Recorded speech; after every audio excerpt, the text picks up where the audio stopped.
Hello friends, welcome back to my channel divine life Shalini में। मैं शालिनी राठौर आपका एक बार फिर से स्वागत करती हूँ। नमस्कार। आज हम बात करने वाले हैं astrology versus law of attraction के बारे में। तो ये क्या होता है एस्ट्रोलॉजी? देखिए, सबसे पहले तो एस्ट्रोलॉजी क्या होती है। आई एम ऑल्सो एस्ट्रोलॉजर, मतलब मैं खुद एक एस्ट्रोलॉजर हूँ, तो इसको बहुत अच्छे से बारीकी से मैं इन सारी चीज़ों को आपको एक्सप्लेन कर सकती हूँ। देखिए, एस्ट्रोलॉजी क्या होती है, जब आपका जन्म होता है तो आपके पास्ट लाइफ के जो कर्मास होते हैं उसके अकॉर्डिंग आपके इस बर्थ में आपको जो प्लैनेट्स मिलते हैं, जो भी आपका हॉरोस्कोप बनता है, जो कुंडली बनती है, वो आपके प्लैनेट उसके अकॉर्डिंग आपके डिसाइड हो जाते हैं, तो वो आपकी कुंडली बन जाती है लाइफ टाइम के लिए। फिर आप कहीं पर भी जाते हैं, जब भी किसी पंडित के पास जाते हैं, किसी भी ज्योतिष के पास जाते हैं और आप अपनी कुंडली दिखाते हैं, तो वो उसके हिसाब से आपकी प्रेडिक्शन करता है। उसमें होती हैं ग्रह दशाएं, होती हैं महादशाएं, होती हैं अंतरदशाएं, होती हैं सूक्ष्म दशाएं, होती हैं। ऐसे करके कुंडली में मतलब ट्रांजिट होता रहता है, चेंज परिवर्तन होते रहते हैं, ग्रहों का परिवर्तन होता है 2 साल में, 3 साल में, 18 साल में, 19 साल में। वो डिपेंड करता है कि किस ग्रह की आपके ऊपर दशा अंतरदशा चल रही है। ठीक है। और उसके अकॉर्डिंग आप अपनी पूरी लाइफ को प्रेडिक्ट करवाते हैं। एस्ट्रोलॉजर्स आपको बताते हैं कि आप लाइफ में आगे क्या बनने वाले हैं, आपकी लाइफ में मनी है या नहीं है, आपको लाइफ में आपको मैरिज का सुख मिलेगा या नहीं मिलेगा, आप लाइफ में कितना हैप्पी रह पाएंगे, आपको कितनी प्रॉपर्टी मिलेगी, क्या रहेगा, आपको कौन सा बिजनेस करना चाहिए। ऐसे करके आपके प्रोडिक्शंस करते हैं। वो आपके जो बर्थ चार्ट होता है उसको देखकर एस्ट्रोलॉजर्स उसके बारे में प्रेडिक्शन करते हैं। ठीक है, ये तो हो गई एस्ट्रोलॉजी। ठीक है, ये एक ज्योतिष है, ये एक विज्ञान है, साइंस है। ठीक है, अब हम बात कर लेते हैं लॉ ऑफ अट्रैक्शन के बारे में। लॉ ऑफ अट्रैक्शन क्या होता है? ये एक लॉ है। ये इसमें क्या होता है कि जो भी हम सोचते हैं, जिस चीज़ के बारे में हम बहुत ज़्यादा मतलब अटेंशन के साथ अब जब हम किसी चीज़ के बारे में सोचते हैं, तो वो हमारी लाइफ में उतर के आ जाती है, हमारी लाइफ में मैनिफेस्ट हो जाती है। इसको बोलते हैं लॉ ऑफ अट्रैक्शन, आकर्षण का नियम। तो वो शाहरुख खान की मूवी में एक डायलॉग है ना कि किसी चीज़ को जब हम शिद्दत से चाहते हैं तो पूरी कायनात उसे आपसे मिलाने में लग जाती है। तो ये बिल्कुल सही है और ये लॉ ऑफ अट्रैक्शन को फॉलो करता है। आपने देखा होगा, जब आप किसी चीज़ के बारे में बहुत ही शिद्दत से, बहुत ही ज़्यादा मतलब आपकी फीलिंग अटैच होती हैं उस चीज़ को लेकर के, और आप उसके बारे में कंटिन्यूस सोचते हैं और उसके बारे में आपके बिल्कुल पॉजिटिव रहते हैं, तो वो आपकी लाइफ में वो चीज़ आ जाती है, मैनिफेस्ट हो जाती है। और कब आती है, कैसे आती है? सडन एक मैजिक की तरह वो आपकी लाइफ में आ जाएगी वो चीज़। तो ये होता है लॉ ऑफ अट्रैक्शन। उसके भी रूल्स होते हैं लॉ ऑफ अट्रैक्शन के कि आस्क, बिलीव एंड रिसीव। मतलब आपको यूनिवर्स से बोलना है, भगवान से बोलना है कि मुझे ये चीज़ चाहिए, आपको डिमांड करनी है। तो आपने डिमांड किया कि आपको कुछ चाहिए, आस्क किया आपने, उसके बाद आपको बिलीव करना होता है। मतलब आपको, जैसे आप भगवान से कुछ मांगते हैं, तो आपको उन पर पूरे बिलीव बिलीव करना होता है कि आप मेरी मैंने आपको ये चीज़ बोली है, जैसे मुझे मतलब मेरी मैरिज किसी को मैनिफेस्ट करनी है, तो मुझे बहुत अच्छा लाइफ पार्टनर मिल जाए, ऐसे बोल करके आपने छोड़ दिया और आपने पूरा विश्वास किया उनके ऊपर, यूनिवर्स के ऊपर। तो बिलीव हुआ, फिर उसके बाद रिसीव होगा। जब आप रिसीविंग मोड में आ जाते हैं तो वो चीज़ आपको रिसीव हो जाती है। तो रिसीविंग मोड में आने के लिए आपको पूरा समर्पण, पूरा विश्वास होना बहुत ज़रूरी होता है, जो कि लॉ ऑफ अट्रैक्शन का फर्स्ट सबसे इम्पॉर्टेंट पॉइंट है, बिलीव। जब आप विश्वास करेंगे तो आपकी चीज़ें बहुत जल्दी, इजीली और एफर्टलेसली पूरी होती हैं। तो ये हो गया एस्ट्रोलॉजी और लॉ ऑफ अट्रैक्शन के दोनों के बारे में मैंने आपको एक हल्का सा नॉलेज दे दिया है, समझा दिया है, मैंने आपको बताया इसके बारे में। पर अब हम बात कर लेते हैं कि हम ज्योतिष पर बिलीव करें या लॉ ऑफ अट्रैक्शन पर बिलीव करें। तो मैं आपको एक बात कहना चाहूँगी कि अगर ज्योतिष भी अच्छी चीज़ है, अगर आप इसको पॉजिटिव वे में लेते हैं तो ज्योतिष भी बहुत अच्छी चीज़ है, मैं इसको बुरा नहीं बोलती। और अगर आप नेगेटिव वे में ले रहे हैं ज्योतिष को, एस्ट्रोलॉजर से प्रडिक्शंस करा रहे हैं, नेगेटिव प्रडिक्शंस को आप अपने माइंड में लेके जा रहे हैं और उन पर आप फोकस कर रहे हैं, तो ये बहुत बुरी चीज़ है। इससे ज़्यादा बुरी चीज़ कुछ नहीं हो सकती। वो डिपेंड करता है आपकी सोच पर, आपका पॉजिटिव एस्पेक्ट है लाइफ को लेकर या नेगेटिव एस्पेक्ट है। देखिए, कई लोग होते हैं जो प्रेडिक्शंस कराने जाते हैं एस्ट्रोलॉजर्स के पास और सीधा छूटते ये बोलते हैं, उनसे पहले तो पूछ लेंगे सारी बातें। अगर किसी ज्योतिष ने सारी अच्छी चीज़ें बता दी उसको पॉजिटिव, तो उसको खुद पर ही बिलीव नहीं होता। उसको लगता है कि जो भी जाता है दिखाने कुंडली, उसको क्या लगता है कि मेरे लिए ऐसा कैसे हो सकता है, मेरी लाइफ में सारी चीज़ें पॉजिटिव कैसे हो सकती हैं। तो पॉजिटिव कैसे हो सकती हैं, ये वो पूछ मतलब उसको अपने ऊपर बिलीव नहीं है, इसका मतलब। तो वो पूछता है एस्ट्रोलॉजर से कि आप एक बार फिर से देखिए, कुछ तो नेगेटिव होगा मेरी कुंडली में, कुछ तो बुरा होगा मेरी कुंडली में। ऐसे क्वेश्चन मुझसे भी लोग पूछते हैं जब वो अपनी कुंडली का एनालिसिस कराते हैं। तो मैं उनको यही चीज़ बोलती हूँ कि आपको नेगेटिव चीज़ें चाहिए क्यों अपनी लाइफ में, आप क्यों चाहते हैं कि आपकी लाइफ में नेगेटिव चीज़ें आएँ। तो सामने वाले का रिप्लाई ये होता है कि अरे हमने तो इतने सारे एस्ट्रोलॉजर को कुंडली दिखाई, उन्होंने तो ये बताया, आपने तो हमें ऐसा बताया ही नहीं।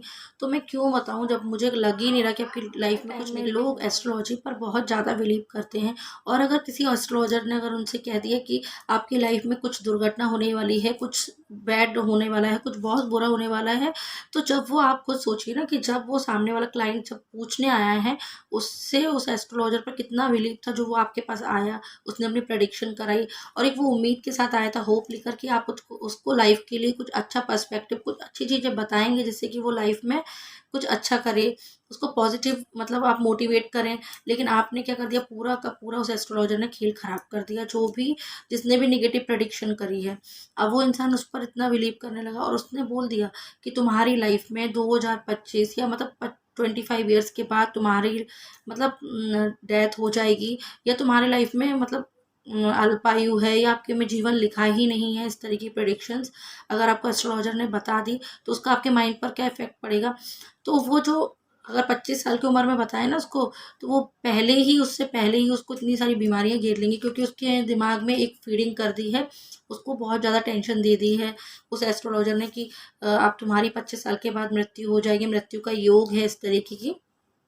क्योंकि मैंने खुद जो कविता कुमारी हैं जो एक लाइफ कोच हैं, उन जब उन्होंने भी बताया कि उनके साथ भी ऐसा हो चुका है, उनको भी मतलब बहुत सारे पंडितों ने, एस्ट्रोलॉजर ने बताया था कि 25 साल के बाद उनकी मतलब आयु नहीं है, मृत्यु योग है उनकी कुंडली में, इस तरीके की चीज़ें उनको भी बताई गई थी।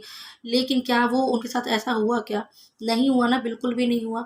तो क्यों नहीं हुआ? क्योंकि वो लॉ ऑफ अट्रैक्शन फॉलो करती हैं, पॉजिटिव रहती हैं, और एक अलाइनमेंट में रहती है, यूनिवर्स के साथ अलाइन है वो। तो उन्होंने अपने, अगर उनके में योग था भी ऐसा तो वो टल गया, क्योंकि उनकी पॉजिटिविटी की, उनकी वाइब्रेशन इतनी हाई थी कि ऐसा नहीं हुआ। तो इसीलिए आपको अपनी लाइफ में हमेशा पॉजिटिव चीज़ों पर फोकस करना चाहिए, नेगेटिव पर नहीं।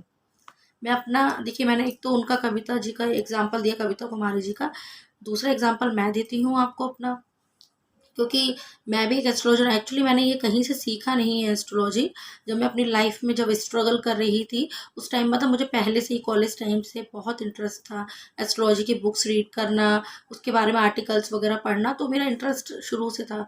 और जब मेरी लाइफ में जब स्ट्रगल आया, परेशानियाँ आई, कॉन्ट्रास्ट आया, तो मैंने फिर एस्ट्रोलॉजी में मुझे डीप नॉलेज होने लगा, मैं लोगों के प्रेडिक्शंस करने लगी जो कि बिल्कुल एक्यूरेट हुआ करते थे। जब जिसको जो बताया वो बिल्कुल सच निकला। तो मैं भी कई एस्ट्रोलॉजर्स के पास गई, कई जगह मैंने भी चक्कर काटे कई लोगों के पास। जब मेरी मैरिज लाइफ में स्ट्रगल चल रहा था, परेशानियां थी, तो मैं लोगों से जो पंडित वगैरह थे उनसे मैं पूछने जाया करती थी कि आगे मेरे साथ क्या होगा। तो कई लोगों ने बोला, अरे तुम्हारा रिश्ता तो बहुत मुश्किल है चलना, अरे तुमने कुंडली मिला के शादी नहीं की थी, मतलब अब इतनी प्रॉब्लम्स आ रही हैं, अब आपकी कैसे चलेगी मैरिज। तो उस टाइम मैं भी बहुत नेगेटिव हुई थी, क्योंकि मुझे लॉ ऑफ अट्रैक्शन के बारे में कुछ भी नहीं पता था। तो मैं ये सोचती थी कि पता नहीं कब मेरे साथ ऐसा हो जाएगा, मेरे साथ भी कहीं मैं हम लोग अलग तो नहीं हो जाएंगे, और इस तरह की नेगेटिविटी मेरे माइंड में भी बहुत ज़्यादा हो गई थी। तो उस पॉइंट पर पहुंचने के बाद जब लॉ ऑफ अट्रैक्शन मेरी लाइफ में आया, तो मैंने उन जो एस्ट्रोलॉजर के प्रेडिक्शन को बिल्कुल झूठा करार कर दिया, क्योंकि मेरी लाइफ बहुत अच्छी चल रही है, मेरी मैरिड लाइफ। मतलब जब मैं एस्ट्रोलॉजी पर बिलीव करती थी, उन लोगों की बातों पर बिलीव करती थी, तो मैं बहुत ज़्यादा वर्स्ट सिचुएशन आ गई थी मेरे सामने। बट जब से मैंने खुद से सेल्फ लव किया है, एस्ट्रोलॉजी वो लॉ ऑफ अट्रैक्शन को मैंने जाना है, उसके बाद से मेरी लाइफ ने और बिल्कुल चेंजेस आ गया है। तो आप दोनों पर बिलीव कर सकते हैं। आप एस्ट्रोलॉजी पर अगर आप बिलीव कर रहे हैं तो आप पॉजिटिवली करते हैं तो ये बहुत अच्छी है आपके लिए। और अगर आप नेगेटिव प्रेडिक्शंस करवा रहे हैं या कोई आपकी करता है, तो 10 जगह चक्कर काटने की ज़रूरत नहीं है, 10 एस्ट्रोलॉजर पर जाने की ज़रूरत नहीं है। किसी एक को पकड़िए, किसी एक से दिखाइए अपनी कुंडली जो आपकी लाइफ के बारे में पॉजिटिव प्रिडिक्शन करता है या करती है। क्योंकि जितने ज़्यादा लोगों के पास जाएंगे और जितने ज़्यादा आप कंफ्यूज हो जाएंगे, उतने ज़्यादा कंफ्यूज हो जाएंगे, क्योंकि हर एक का एक अलग पर्सपेक्टिव होता है लाइफ को लेकर के, हर एक आपको अलग प्रेडिक्शन करेगा, हर एक इंसान आपको अलग अलग चीज़ें बताएगा, कोई बहुत नेगेटिव बता देगा, कोई बहुत पॉजिटिव। तो अगर आपको एस्ट्रोलॉजर पर बिलीव है, ये सारा का सारा देखिए बिलीव का खेल है। अगर आपको बहुत ज़्यादा बिलीव है तो किसी पॉजिटिव एस्ट्रोलॉजर को अपनी कुंडली दिखाइए, उनसे आप एस्ट्रोलॉजी कंसल्टेशन ले सकते हैं, उनसे अपनी लाइफ के बारे में पूछ सकते हैं और वो जो बताएं उसको फॉलो कर सकते हैं। और अगर आप लॉ ऑफ अट्रैक्शन को मानते हैं तो फिर आपको किसी को फॉलो करने की ज़रूरत नहीं है। आप इनर सेल्फ को जानिए और मानिए, आप अपनी लाइफ में खुद अपनी प्रेडिक्शंस करने लग जाएंगे। यूनिवर्स से जब आप कनेक्ट हो जाएंगे, सोर्स से, तो आपके प्रेडिक्शन यूनिवर्स करेगा, भगवान खुद करेंगे आपकी लाइफ में मिरेकल्स।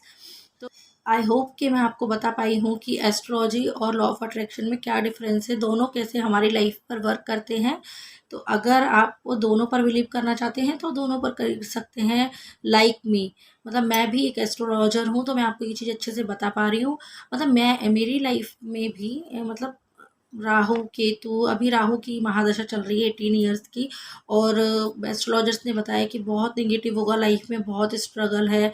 मतलब बहुत उल्टा सीधा नेगेटिव नेगेटिव प्रेडिक्शन करी, मैरिड लाइफ को लेकर के की, हेल्थ को लेकर के की, फैमिली को लेकर के की। बट ऐसा कुछ भी नहीं हो रहा। जब तक मैंने माना कि हाँ राहु राहु, डरती रही, तब तक तो ये मुझ पर मतलब फलीभूत हुआ।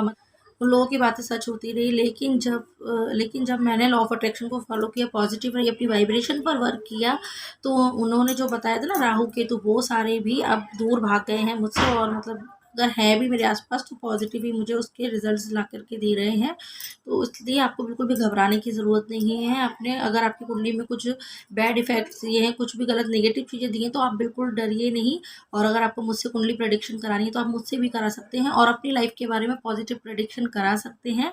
उसके लिए आपको मेरा नंबर मेरे डिस्क्रिप्शन बॉक्स में मिल जाएगा, जिस पर आप व्हाट्सएप कर मुझसे कंसल्टेशन ले सकते हैं, मुझे इंस्टा पे डीएम कर सकते हैं। तो मैं आपकी लाइफ के बारे में बहुत सारी पॉजिटिव प्रेडिक्शंस कर सकती हूँ और वो बिल्कुल 100% आपकी लाइफ में होगा और ज़रूर होगा। जो मैंने बताया वो ज़रूर होगा, क्योंकि अगर आप मुझ पर बिलीव करते हैं तो वो आपके साथ ज़रूर होगा। ठीक है, फिर हम मिलते हैं नेक्स्ट वीडियो में। तब तक के लिए stay happy and stay healthy. Thank you.